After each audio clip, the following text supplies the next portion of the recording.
তোমাদের বার্ষিক পরীক্ষায় ইংলিশ কোন কোশ্চেনটা এসেছে, তো ওই কোশ্চেনটা নিয়ে আমরা আজকে আলোচনা করব। তোমরা কিভাবে অ্যান্সার করবে, কিভাবে তোমাদের প্রশ্নগুলো সুন্দরভাবে দিয়ে আসলে ভালো মার্কস পাবে। তো তাহলে চলো আমরা শুরু করছি আমাদের আজকের ভিডিওটি শুরু করার আগে তোমাদের কাছে ছোট্ট রিকোয়েস্ট, তোমরা যদি চ্যানেলে নতুন হয়ে থাকো অবশ্যই চ্যানেলটি সাবস্ক্রাইব করতে ভুলবে না। তো তোমাদের একটা আনসিন প্যাসেজ দেওয়া আছে, এই আনসিন প্যাসেজটার আলোকে তোমাদের করতে হবে কি, এই যে এই প্রশ্নগুলো উত্তর দিতে হবে। তো এই আনসিন প্যাসেজটা তোমাদের কিন্তু হুবহু কমন নাও পড়তে পারে। তো সেক্ষেত্রে তোমাদের করণীয় কি, তোমাদের করণীয় হচ্ছে একদম সিম্পলি তোমরা কিন্তু প্রত্যেকটা উত্তর কিন্তু দিতে পারবে। তো আমি তোমাদেরকে শিখিয়ে দিচ্ছি তোমরা কিভাবে উত্তরগুলো করবে।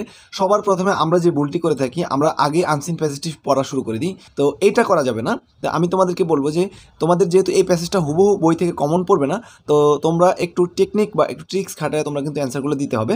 তো সেক্ষেত্রে তোমরা প্রথমে যেটি করবে সেটি হচ্ছে এই যে choose the best answer from the alternatives, এই যে এখানকার এই প্রশ্নগুলো সবগুলো আগে তোমরা পড়ে নিবে। পড়ে নেওয়ার পর প্যাসেজটা পড়তে যাবে, তখন তোমাদের এই যে কোশ্চেনগুলো যখন মাথায় থাকবে তখন এখানে যেখানে পাবে তো তোমরা সেখানে কিন্তু অ্যান্সারগুলো পেয়ে যাবে। আশা করি বুঝতে পেরেছো।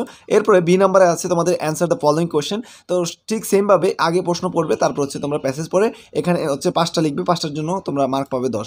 2 নাম্বার হচ্ছে read the text about instant and answer the question that flow. তো এখানে তোমাদের এখানে এই যে আরেকটা প্যাসেজ দেওয়া হয়েছে, এই প্যাসেজটার আলোকে তোমাদেরকে এই যে এখানে 5টা প্রশ্ন দেওয়া আছে, ট্রু অর ফলস তোমাদের নির্ণয় করতে বলছে। Read the statements and write whether they are true or false.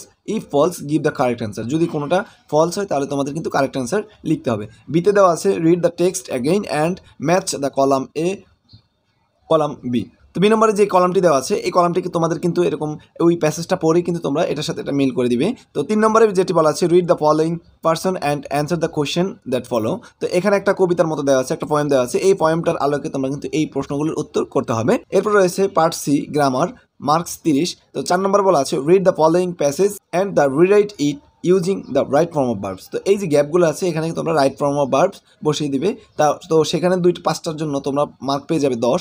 5 নম্বর বলা আছে read the sentences below and write name of the sentence in column A, then write the new sentence using the same tense in the column B. অর্থাৎ তোমাদের এই যে এখানে 5টা sentence দেওয়া আছে, এই সেন্টেন্সগুলোকে তোমাদের প্রথমে বুঝতে হবে যে এটা কোন টেন্সে আছে, তারপর এই টেন্সগুলো তোমাদের এই যে এই পাশে সবগুলো কিন্তু লিখতে হবে। অর্থাৎ Riya went to Dhaka a few days ago, এটা কোন টেন্সে আছে সেই টেন্সটা তোমাদের এখানে কিন্তু ইন্ডিকেট করতে হবে। যদি ফার্স্ট টেন্সে ফার্স্ট টেন্সে লিখবে। তো এই টেন্সটার আলোকে এই টেন্সের গঠন অনুযায়ী এই আরেকটি সেন্টেন্স তোমরা কলাম বিতে কিন্তু নিউ সেন্টেন্স তোমরা লিখতে হবে। এভাবে হচ্ছে তোমরা এই 5টি সুন্দরভাবে পূরণ করে দিবে। 6 নম্বরে হচ্ছে read the following text and fill in the gaps with the appropriate preposition. তোমরা নিশ্চয়ই সবাই প্রিপোজিশন পড়েছো। তো তোমরা 6 নম্বর হচ্ছে প্রিপোজিশনের আলোকে তোমরা কিন্তু এই গ্যাপগুলো পূরণ করে দিবে।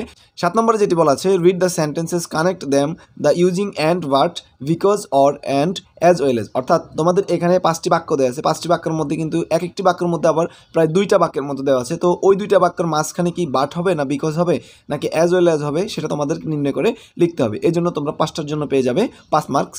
8 নম্বরে দেওয়া আছে যে change the underline part of passive forms. অর্থাৎ তোমাদের এই যেগুলো আন্ডারলাইন করা আছে এইটাকে তোমাদের প্যাসিভ ফর্মে তোমাদের কনভার্ট করতে হবে। এরপরে পার্ট ডি রাইটিং পার্ট, এখানে মার্কস হচ্ছে তোমাদের 30। তো এখানে 9 নম্বর হচ্ছে তোমাদের যে চিঠিটা রয়েছে সেই চিঠি লিখতে হবে। 10 নম্বর হচ্ছে অ্যাপ্লিকেশন এবং 11 নম্বর যেটি রয়েছে সেটি হচ্ছে তোমাদের ডায়লগ, অর্থাৎ দুজনের মধ্যে কনভারসেশন, যে কোনো একটা টপিক দিয়ে দিবে সেটার উপরে তোমরা কিন্তু কনভারসেশন করতে হবে। তো এই হচ্ছে তোমাদের ফুল কোশ্চেন। তো এই কোশ্চেনটি যে হুবহু তোমাদের কমন পড়বে এমন কিন্তু না। তো এক এক স্কুলে এক এক রকম হয়েছে। তো তোমরা এখান থেকে আমি মনে করি তোমাদের অনেক সুন্দর আইডিয়া হয়েছে, তোমরা তোমাদের পরীক্ষা কীভাবে আসলে তোমরা কীভাবে লিখতে পারবে। তো আজকের ভিডিওটি এখানে শেষ করছি। আল্লাহ হাফেজ।